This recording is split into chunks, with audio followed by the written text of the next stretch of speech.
السلام علیکم تماشابینان عزیز. حالا ما در حاشیه کنفرانسی سازمان امنیت و همکاری اروپا می‌خواهیم یک مصاحبه با یکی از حقوق‌شناسان ورزیده کشور و آقای معظم قادری رو یک مصاحبه داشته باشیم.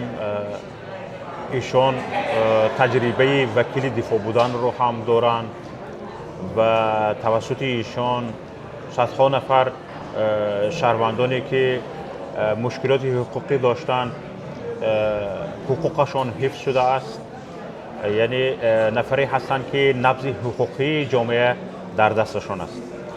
و پیش از همه به شما تماشابینان عزیز اطلاع من این است که حتما صحبت ما هم حقوقی خواهد بود و اطراف حقوق انسان با آقای معظم صحبت خواهیم کرد. بله. سلامت باشید و خوش آمدید. سلام علیکم شوکت جان و سلام علیکم به بینندگان برنامه شما. بسیار خوشحال هستم که اول با شما واخوردم. خیلیت همین OBS هست هم با هم وا میخوریم و کمتر باشه کم درباره حقوق انسان همین بررسی میکنیم موضوع رو. حاضر پیشتر وقتی واخوری با آقای معظم گفتیم که همین سازمان امنیت و همکاری اروپا یک ثواب کلان میگیرد که همین خوبی دارد. همین قدر خوبی دارد که ما تاجیکان وقتی اینجا میگوییم از دیدار همدیگر به دیدار همدیگر میرسیم و همدیگر رو میبینیم، احوال پرسی میکنیم. حالا سال گذشته که من اولین مرتبه به کنفرانسی ارزش‌های انسانی و دموکراتی سازمان امنیت و همکاری اروپا آمده بودم، اون سال هم شما رو دیده بودم و طبق اون چیزی که من با خبر شدم این بود که شما تجربه یک چند سال در این کنفرانس شرکت کردن دارید و حالا باز هم شما رو میبینم. لیکن این سال کمتره. این سال کمتر بخوردیم. بله. کمتر. حالا با چی امید این سال در سازمانی در کنفرانسی سازمان امنیت و همکاری اروپا شرکت میکنید؟ این سال با چی امید؟ سوالاتون خیلی چه گویم سوالاتون مشکل‌تر کمتر. البته 6 سال اگر خطا نکنم 6 سال 7 سال من در کنفرانس اشتراک میکنم. بیشتر کمی کمش 10 روز اشتراک کرده باشم. قریب که در همه روز پیشتر بود. امسال باشد کمتر فعال نیستم نسبتاً به پیش. من همیشه فعال هستم. چرا؟ در همین سال کمتر فعال نیستم. از یک طرف بسیار مصروف هستم با کار خود باید به کار روم. با این مصروف هستم یک معمای کلان دارم. همین کار یعنی که از کار جواب گرفتن نمیتونم نه ما وقت فرصت پیدا کرده نمیتونم. دوم معما اون است که اینقدر درستی گفت شبکن جان همین سال اینقدر خواهش اشتراک کردن هم نداشتم. لیکن به هر حال اشتراک میکنم. اگر که من اشتراک نکنم میکفم. لن میکفد پر شده که است. بله یعنی باید اشتراک کنم. این کنفرانس جایی هست که باید دلها خالی شود. باید دلها خالی شود. من بعضا شوخی میکنم یک جایی هست که مثل اونی که در تاجیکستان مثلا گریم عمه داری، خاله داری، بله میرمی، بابا داری، مامی داری، میری دلت رو خالی میکنی. دلت رو خالی میکنی. سازمان امنیت و همکاری اروپا برای ما با این کنفرانسش همین فونکسیون رو اجرا میکنه. برای مخالفان تاجیک مخصوصا همین فونکسیون رو اجرا میکند. میبینیم دل ما خالی میکنه. من چه میگم یعنی که کنفرانس اشتراک کردن در همین کنفرانس البته دل ما خالی میکنیم. ما مشکلات پرابلم‌های خیلی کلان اوید حقوق داریم. نه تنها اوید حقوق ما اوید ملکیت تاجیک فینانسی پرابلم یعنی که حقوقی خیلی پرابلم بسیار در عموم باید که ما از همون دایره یک قطره همگی یک قطره ممکن در همین جا گوییم با گوشی حقوق بشر با گوشی دیگر مردمی که خبر ندارن اون پرابلم هایی که ما در تاجیکستان داریم ما میرسونیم. اقلا همین کار رو میکنیم. بله. کمترین کار میکنیم. میبینیم در کشورهای اروپایی برپا کردن میتینگ ها یعنی تظاهرات ها و جماعت ها و عموما تظاهرات های دست جمعی اجازه داده شده است فکر میکنم این هم به خاطر اون اجازت است که همین مردم برون یک فرصت داشتگی باشن، یک حق داشتگی باشن، هم دلشون خالی کنن، یک آرام بگیرن، حق حقوقشون از حق حقوق خود استفاده برده توانند. یعنی که در مول همین هم من کرده هستم متاسفانه که مردم اقلا روند در همون تظاهرات هایی که اشتراک کنن آزادانه رفتی خط رجیستراسیون کردی اشتراک کردی درست در ما همین هم برداشتی که مردم دل خود را خالی کردن نمیتوانند در اینجا ما فرصت داریم که هم یک بار دو بار سه بار باشد هم دل خود را خالی کنیم یعنی که از همون معماهای تاجیکستان برآمد کنیم به گوش دیگران رسانه لیکن به گوش حکومت ما متاسفانه که این چه به گوش خر یاسین خواندن است کو ما همین خیلی میگم با ما تاثیر ندارد. بله شاید اون روز تاثیر میکرده باشد. حالا وقتی میبینیم حقوق ها در تاجیکستان اینقدر پایمال هستند خیلی و انسان ها قربانی سیاست ها هستند و خیلی سنگدلانه بدون یگان اندیشه و ملاحظه هر کی را خواهند قربانی سیاست ها میکنند. در همین حال یک حالا شما تجربه زندگی در کشورهای اروپایی رو علاقه پیدا کردید، در همین حال شما چگونه تصور میکنید و که یک تاجیکستانی چگونه میتواند از حقوقهای خودش دفاع کند، یعنی حق خودش رو طلب کند، یعنی به زبانش در خود کشور به زبانش چیزی رو بیارد که دلش میخواهد. کی همین فرصت در کدام حالت به میان آمدنش ممکن؟ من همیشه یک گپ رو میگویم که در برنامه شما من مثل تنگه میبرایم میگم همگی یک راه داریم. تا اون دمی که این رژیم هست در سری دولت، تا اون دمی که دیکتاتوری که رحمان عین حال تشکیل کردگی است با کلان خود تشکیل کردگی است تا همین یعنی که برطرف نکردیم این حالت رفته نمیرسد. یعنی که مردم آزادانه فکر خود رو بیان کردن نمیتونن، مردم حقوق خود رو طلب کردن نمیتونن. ما اون روز نمیبینیم. باید رژیم یگانه رو برطرف شود. اکنون سوال ممکن پیدا شد که چطور باید ما رژیم رو برطرف کنیم؟ بله. رژیم رو برای برطرف کردن برای خودم سوالی خوب گرفتم. بله. دیدید؟ ژورنالیستی خوبم هستم کم کم. دستجمع باید باشه. چی در داخل، چی در بیرون، مخالفون، غیر مخالفون باید دستجمع باشیم و در اون وقت ممکن نگون برنامه داشته باشه. مهمش برنامه برطرف کردنی رژیم بعد شاید شود. یعنی برنامه عمومی برطرف برنامه کردنی. عمومی نه اینکه گروه علایده بگذار همه در پرینسیپ‌های گروهی و حزبی و سازمانی خودشون باشن مشکلی نیست. در این یک برنامه برطرف کردن رژیم یک برنامه عمومی وجود داشته باشد، برنامه همگانی وجود داشته باشد. برنامه عمومی همگانی همه در پرینسیپ‌های خود باشد، هم لیکن برنامه یکتا باشد برای فقط برطرف کردن رژیم. بله. رژیم کلان. اما حالا که ما روبروی این گونه رژیم زندگی میکنیم، با این رژیم زندگی میکنیم و این روز رو هم باید گذران. از جهت حقوقی مردم چیکار کنند؟ همین شب روز با آنها چی توصیه میدید؟ بیچاره مردم دلم راستی میسوزد، به مردمم دلم میسوزد. شوکت جان برای موندن یک لایک 1500 نفر رو محکم کردن، درست؟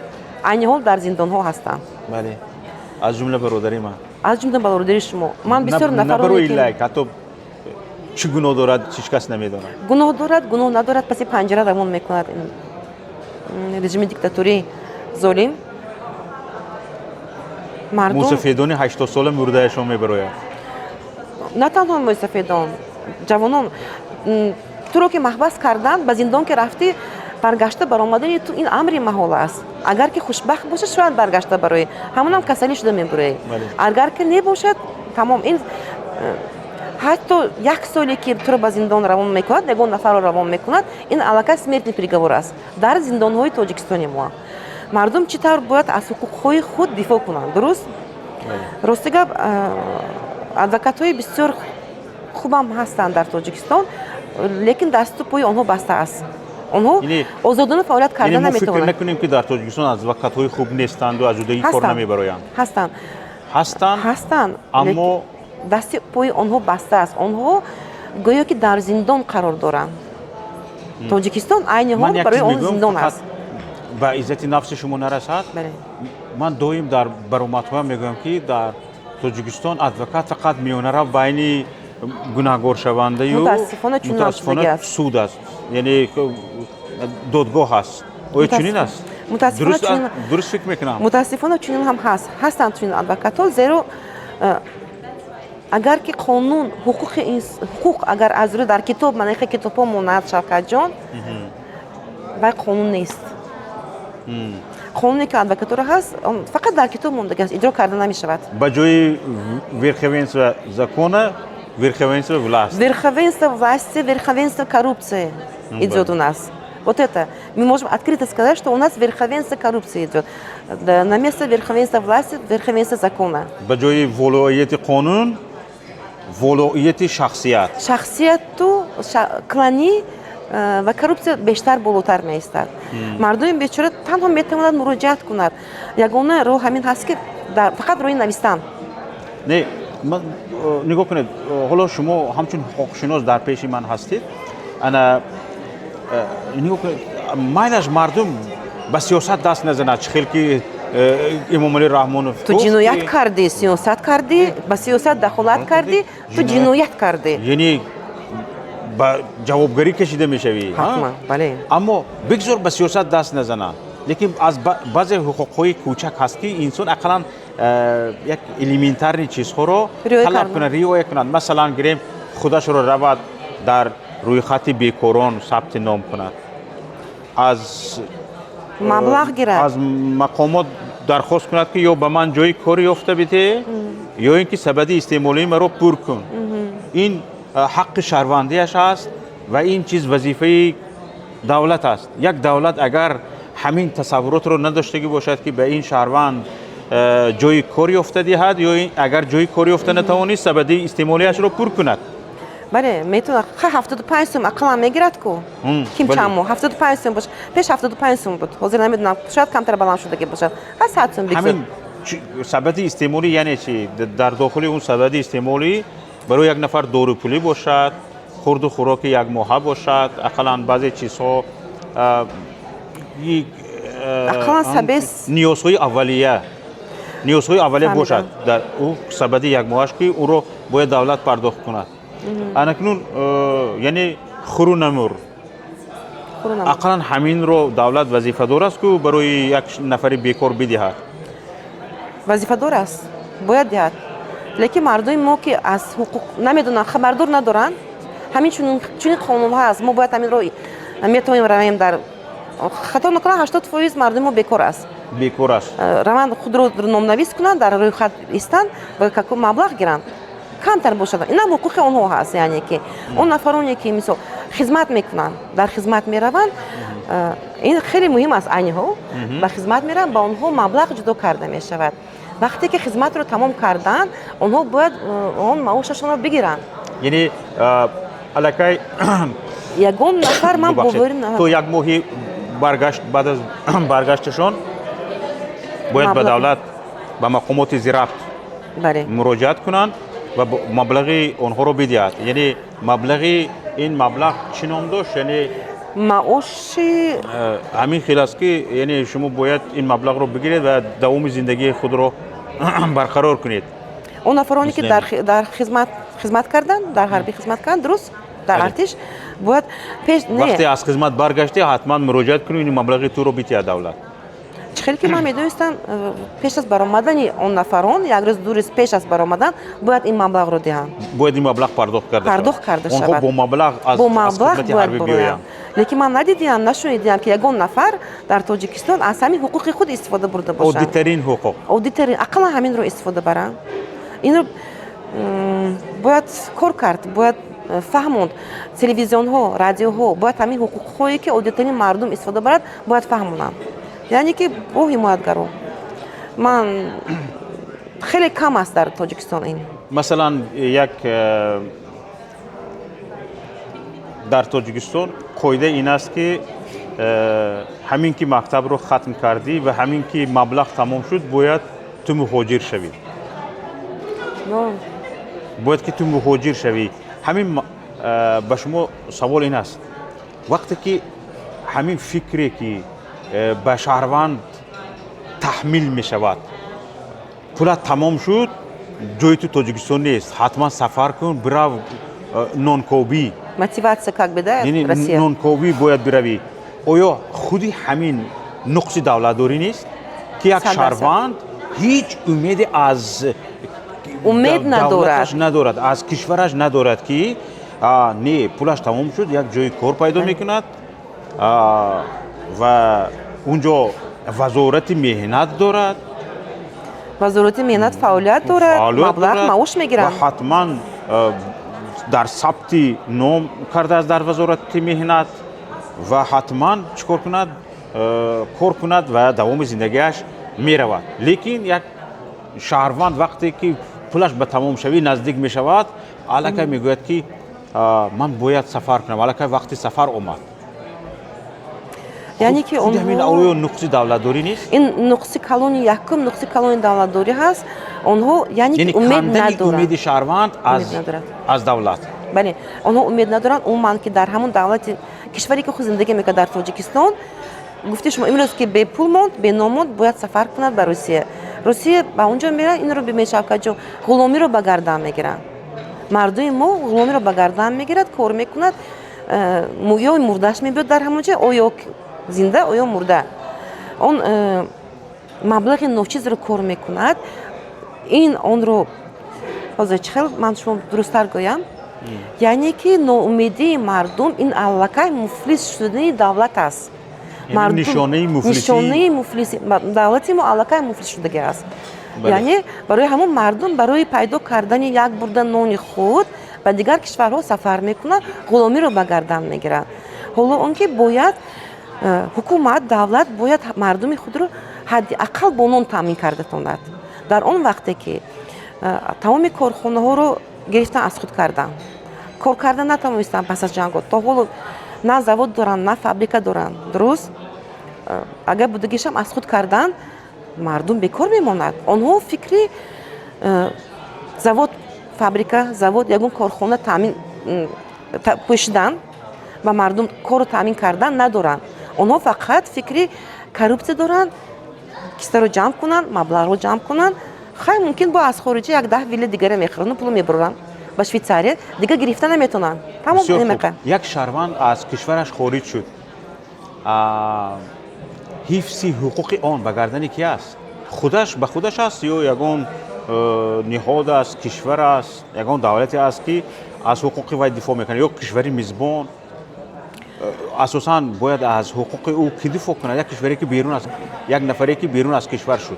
شفقت جان اون نفری که من و شما هم حتی ما مخالف حکومت هستیم ما رو همچون آدم گنده میشناسم عین حکومت درست شما شهروند کدام دولت که نباشد یکمین درجه باید حقوق شما در کجایی که نباشد از طرفی همون کشوری که پاسپورت داشته نوستما داره شهروند همون دولت حمایت کرده شود یکمین دولت. بعداً در اون کشوری که شما زندگی میکنید از وای طرف باید حمایت کرده شود. بین المللی شما محافظت میشد. بله لیکن اصلا باید برای حفظ حقوق شما در کجایی که نباشد تشبث خودی کشوری شما وجود داشتگی باشد. بله از روی قانون. بله امباسادور هستن کو. بله اما یعنی اویا یک سوال دیگر شاید این حقوق بین المللی باشد همین سفارتخانه ها یکی در کشورها هست آیا یکی از وظیفه هاشون این نیست که حقوق شهروندان خودشان رو در کشورهای غیر در کشورهایی که نمایندگی میکنن حفظ کنند؟ وظیفه جان و جانی آنها است. непосредственно وظیفه آنها است. با زبان روسی گیریم با تاجیکیش فراموش کردم. وظیفه اولین درجه آنها است. از حقوق شهروندان خود حمایت کردن. مستقیما نه اون که شناسنامه رو فروختن маълумотномаҳо фурӯхта шавад, дар он ҷо ҳам коррупсия аст. Боз ба сари коррупсия омада расидем. бале яъне мутаассифона ҳамин коррупсия аст ки мисли зарпечак ҳама печида гирифтагӣ аст тамоми Тоҷикистон, тамоми ҳудуди Тоҷикистонро ва он нафароне ки дар ҳукумат новобаста кор мекунанд онҳоро. Ва хо берун аз кишвар бошад, хо дар дохили кишвар бошад. Шавкат ҷон инро бибинед. Дар ҳамин ҷое ки ман кишваре ки айни ҳол зиндагӣ мекунам, ман кадом дар мо ужонт мегӯянд, инҷо ба ужонт гӯянд ҳукумат. Ҳукумат ё дигар сохторҳо бисёр корам мефурад меравам, ё ин ки ба ён каси дигар кӯмак мекунам, ҳамроҳаш меравам. Ман дар ҳамон ҷо надидиам ки як ҳуҷҷатро фурӯхтагӣ бошад, як маълумотро, ё ба ягон кас як сӯм додагӣ бошам. Хо ба ён кас кӯмак кардагӣ бошам, хо барои худам. Дар ин ҷо нест. Ту маълумотнома гирифтӣ, бояд ту хай 5 злот, 5 сомон ё 10 сомон бошад. Дуруст? ҳамаи ҳуҷҷатҳои шуморо копия карда метисанд. Инро бубинед. Дар пеши назаратон копия мекунанд, аз шумо як сӯм намегиранд. Барои чи дар Тоҷикистон барои як маълумотноме ки аз чӣ мегирӣ? ЖУ, допустим, ЖУ тоҷикӣ намед. бигзор идораи ҷамоат. Идораи ҷамоат бошад, аз ту то он даме ки ҳозир нархаш чӣ хел шудагӣ намедонам, дар пеш 10 сом 15 сомон буд. Нагиранд наметиҳам барои шумо. бале Аз ҳамин ҷо сар мешавад, яъне ки. бале ҳоло ман дар Австрия зиндагӣ мекунам. аксарияти идораҳои давлатӣ дар куҷо аст намедонам. барои он ки аксарияти корҳое ки вагарна хеле як кишвари бюрократӣ аст. як кишвари коғазбоз аст. Бале, аз мо ҳам ба ҳамин ҳар аст. як чиз коғаз талаб мекунад, ҳуҷҷат талаб мекунад. аммо хубияш ин аст ки ман аксарияти ҳамин идораҳои давлатӣ дар куҷо ҳастанд надидам, нарафтам ягон маротиба аксарияташро. Масалан гирем идораи андоз, идораи ҳифзи иҷтимоӣ нарафтам ягон маротиба, аммо бо инҳо хеле сари корам зиёд аст. Онлайни. ҳамин чизҳо дар хонаам иҷро мешавад. Онлайни. бале мепурсад як чизро, мефиристонам як чизро. дар Тоҷикистон як нафар дар муҳоҷирати меҳнатӣ аст. алё баъзе аз ҳуҷҷатҳои шумо камбудӣ дорад, набиёед намешавад. мутаассифона. аз Тоҷикистон бояд биравад, аз Русия бояд ба Тоҷикистон биёяд ба Тоҷикистон, ягон ҳуҷҷатҳоро бояд имзо кунад, баъд баргардад Ба Русия. ба Русия. Чӣ маблағ сарф кунад ба? баъзе аз бародарон дӯстони моро мегӯянд бояд биёӣ аз пешвои миллат авф пурсӣ, як рӯз ду рӯз мегузарад, ҳеҷ кор намекунад, бо мо туро ҷавоб медиҳем, мери рафта кората буд кардаам мегирӣ. ҳамин пешвои авф мекардагӣ аз ҳамин ҷо арза гирифта наметавонад тавассути дар асри 21. Агар авф кардан хоҳад агар буд. авф кардан хоҳад, чаро як нафарро масалан зарурат пеш меояд ки ӯ бархезад, чандин километр билети парида ҳавопаймо равад, бигирад, ба Тоҷикистон биравад. ҳоло шумо гуфта истодед ки ба ҷои корам ҷавоб намедиҳанд, ҷавоб надоданд ки ба конференс омода ширкат карда натавонистам. ҳатто ба баъзе аз ҳамун шароитҳои хонаводагӣ худатон фурсататон намерасад. баъзе аз бачаҳо мегӯянд ки ман дар як ҳафта як маротиба фарзандумро мебинам, ҳамин рӯзи якшанбе, чунки саҳар мехезам, кор меравам, онҳо хобанд, гашта аз кор мебиёям, онҳо хобанд. дар ҳамин ҳолат ту бояд хеста равӣ. ту бояд не биёӣ, онҳо бояд туро авф кунанд. авф кардани бошед, шумо бо даъво доред ки ҳукумати электронӣ сохта истодаед. кайҳо қарори амри президент баромадаги буд, амри Эмомалӣ Раҳмон ки бояд ҳукумати электронӣ созем. охир шумо дар амал магар нишон дода наметавонед ки як каса авф карданиед, аризаша фиристонад, пушаймониша бигӯяд, масалан гирем имзоша фиристонад. инҷоҳо боз имзои электронӣ мегӯянд, электрони подпис мегӯянд. кишварҳои аврупоӣ ҳамаш электрони подпис дорад. ӯ электрони подпис на фақат барои шумо, ҳатто эътибори байналмилалӣ дорад. бале чун ҳаст. чаро масалан гирем биравад ба сари як масалан ручка. ҳукумати электронӣ дар он ҳолате ки вай интернети суд дуруст надорад Тоҷикистон. Чӣ хел ҳукумати электронӣ? Инҳо 10 соли дигар ҳукумати электронӣ намешавад. шумо ҳукумати электронӣ сохта истодед. чаро як нафар як моҳашро аз даст бидиҳад?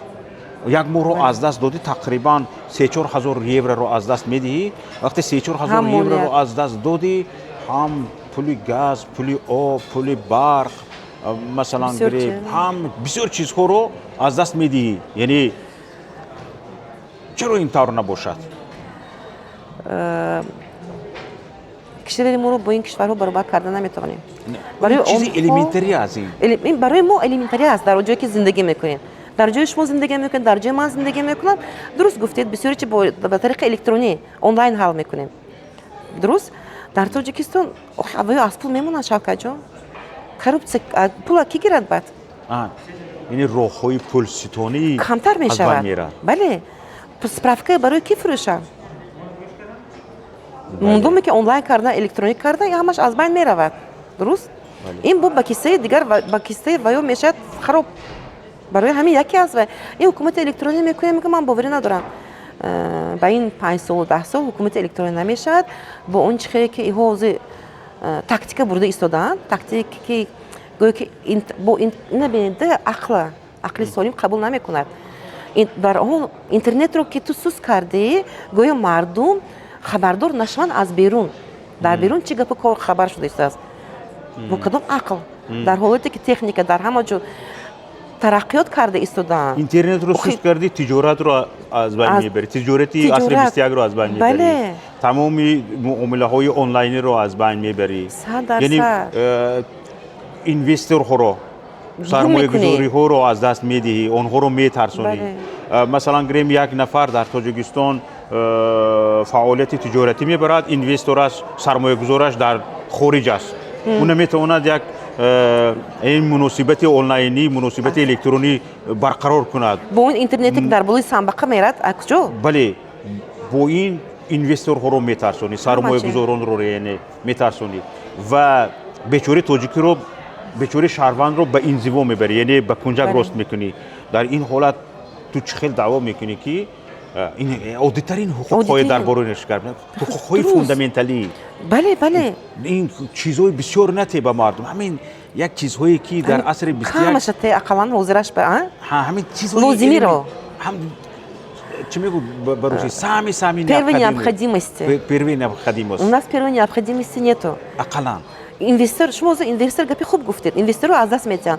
اینوستر در حالتی که ملاقات کردن نمیتونه به طریق اینترنتی سوست، بله، و دیگر با همون کشور با همون تاجر کار نمیکند و میره در قرقیزستان با قرقیزا با ازبکو کار میکند. اینا برای چی ما مینولیم که بخشش این مردم ما از یک چی دست اومد خیلی مینولن. برای چی ما فقط مینولیم برای یک مرده آوردن از روسیه فقط پول جمع میکنه. درست؟ میرد یکی از گپی شما گفتگیتون درست که اینوسترها با دیگر کشورهایی که کمتر ترقی همسایه کشورها کار میکنن، ما رو میمونن یک طرف. به طور اتوماتیکی میگذاره. امکانات رو به همسایه هدیه میکنیم. بله. تمام امکانات رو. بله. و به طور اتوماتیکی ما در پیش کشورهای همسایه سرخم بیچاره نولیش کرده میگردیم. در همین حالت میمونیم. اساس گذاری صلح و وحدت، اساس گذاری پیشروی کشورنی، اساس گذاری به عقب روی، همین به مثال های الیمنتری، یعنی همین رژیم امروزه. تاجیکستان به پیش میگن که من اصلا ویران میشد. بله. چه به پیش؟ نه شما با عقب نگاه کرده راه رویدم به پیش رفته ایستید. 100%. بله. با قفا. سلام. بخشش یک آدم کردن. بله. حالا همین حالت بیاید برگردیم وارد شویم باز به کنفرانسی سازمان امنیت و همکاری اروپا. برمیگردیم. تاجیکستان رفته، قرقیزستان اومده. اصلا در این کنفرانس ما این موضوعهای الیمنتری رو نه، اصلا بعضی از مسائل رو مطرح میکنیم که یعنی جامعه جهانی به تاجیکستان توجه کند. شوکت جان، مسئله از همین معده سر می شود. اما ببینید که در تاجیکستان حالا همین مایده ترین، کمترین، عادی ترین، ساده ترین چیزی که یک دولت میتواند شاید با یک اگر اراده داشته باشد، اگر اراده پیشرفت و ترقی داشته باشد، میتواند با یک فرمان همه این چیز اجرا شود. چرا قرقیزستان همسایه نگاه کنید، در قرقیزستان همسایه اینترنت سرعتش 10 برابر تاجیکستان بلند است و 10 برابر تاجیکستان ارزان است. نرخش ارزان است. و قرقیزستان همسایه چند سال، همین 5 سال 6 سال پیش به تاجیکستان پیشنهاد میکند که دست سوم شده از قرقیزستان تاجیکستان اینترنت خریداری کند. باز با وجود با یک نرخی که نرخ گرونه خیلی ارزان، یا ارزان؟ خیلی ارزان، ارزان، حتی دست خوب است. سیوم شده. دست سیم، دست دویم هم نه؟ دست سیم دست سیوم شده. دست دوم قرقیزستان است، دست یکم خطای است. نه. چرا ما با خطای دست دوم نشویم؟ برای چی نمیتوند با خطای بخشش قریب یک گپی از چی بدنم اومد و مایلش خودداری میکنم؟ چرا همه کاری که قرقیزها میتوانستند دست دوم باشند، اما ما راضی میشده ایم دست سیوم باشیم. توسط اینترنت خطای رو توسط قرقیز خریداری کنیم. همون هم نمیخواد خریدن. همون هم نخواستند. نمیخواد. برای چی؟ برای اون که اینترنت رو یعنی یک سیستم الکترونی عصر 21 رو اینها نمیخواهند که در خود داشته باشند. تهدید به جان خودشون، تهدید به منصبشون، تهدید به کرسیشون، تهدید به رژیمشون میدونن. یعنی همین مثال خودش بس است که بگوید که اینها یعنی همپای زمان خود نیستند، یعنی با زمان خود همپای نیستند، یا اینکه تفکر و قوه ذهنی همپا بودن با زمان رو ندارن. یعنی اینجا دعوای ما راست میباید که این رژیم باید از بین برود. این رژیمی که با زمان خود همپا نیست، این رژیمی که با زمان خود یعنی مطابقت نمیکنه. نگاه کنید، فرض کردیم دعوای اینها تامین امنیت کشور است. با طریق بستن اینترنت تامین دعوای امنیت، همین گپ خودش مضمون اون رو دارد که اینها یعنی همپای هم در ساحه امنیت نیست، یعنی نظارت ترتیبات جمعیتی نیست، همپای زمان نیستند. یعنی زمانه رو، عصر امروز رو، تکنولوژی عصر امروز رو تهدید به امنیت خود، خیلی امنیت بوده است که تو نمیتوانستی با همپا بودن با عصر حاضر امنیت رو تامین کرده توانی. یعنی امنیت سست است. یعنی میترسن اینها از جان خود میترسن، از گفتید درست گفتید، از کرسی خود میترسن. بستن اینترنت گویا که آنها با خائن‌ها همکاری نکنن، تروریست اکستریمیست در درون نخونک، یعنی من و شما خائن هستیم، اما آزاد صحبت کرده ایستادیم در همه تیمه، خائن‌ها هم خیلی بود است. یعنی که اینها تهدید از کرسی خود دارن، از جان خود دارن. اینها مطابق گفته شما که مطابق زمانه حاضره عصر 21 نرفته است. خطا نکنم ممکن 70 سال قفا موندن. حالا همین هیئت حزب نهضت اسلامی تاجیکستان با کورپس دیپلماتی یک کشور اروپایی ملاقات انجام دادن. آنها همین شرایطی درباره شرایط همین روزی تاجیکستان یک معلومات‌های عادی‌ترین، معلومات‌های ساده‌ترین رو ندارند. من برای چی گفته شدم که ما خیلی از پرابلم‌های گلوبالی رو در اینجا مطرح میکنیم. آیا فکر نمیکنید که اینها هم جامعه جهانی نمیدوند که در تاجیکستان حتی شرایط‌های الیمنتری، ساده‌ترین شرایط‌های فوندامنتالی وجود ندارد؟ من بیچاره مردم از کجا؟ بیچاره مردم در جامعه جهانی رو میگم. جامعه جهانی خبردار نیستن از بیشترش. شما نمی‌اندیشید که حالا وظیفه امروزی ما این است که اصلاً همین مسئله ها رو هم مطرح کنیم که گجا رسد به او مسئله های گلوبالی، حتی الیمنتری شرایط های